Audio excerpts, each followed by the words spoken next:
தேங்காய் எண்ணெயை அதிக அளவு உட்கொள்வது உடல் நலத்திற்கு சில தீமைகளை ஏற்படுத்தலாம். குறிப்பாக அதன் அதிக நிறைவுற்ற கொழுப்பு அமிலங்கள் காரணமாக. இது மிதமான அளவில் உபயோகிப்பதை விட அதிகமாக இருந்தால் பிரச்சனைகள் தீவிரமடையும். எடை அதிகரிப்பு, அதிக கலோரிகள் மற்றும் கொழுப்புகள் உள்ளதால் உடல் பருமன் ஏற்படலாம். தினசரி உட்கொள்ளல் அதிகரிக்கும்போது இது தெளிவாக தெரியும்.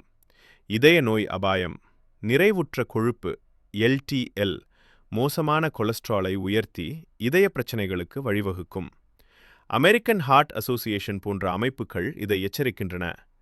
ஜீரண பிரச்சனைகள், வயிற்றுப்போக்கு அல்லது குடல் சம்பந்தமான பிரச்சனைகள் ஏற்படலாம், ஏனெனில் இது ஜீரணத்தை சிரமப்படுத்தும்.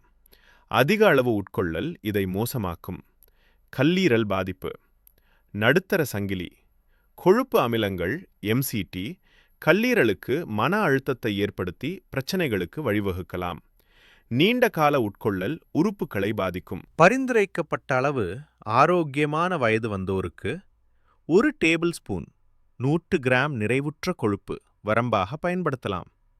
ஆனால் இதய நோய் அபாயம் உள்ளவர்கள் குறைவாக வைக்க வேண்டும்.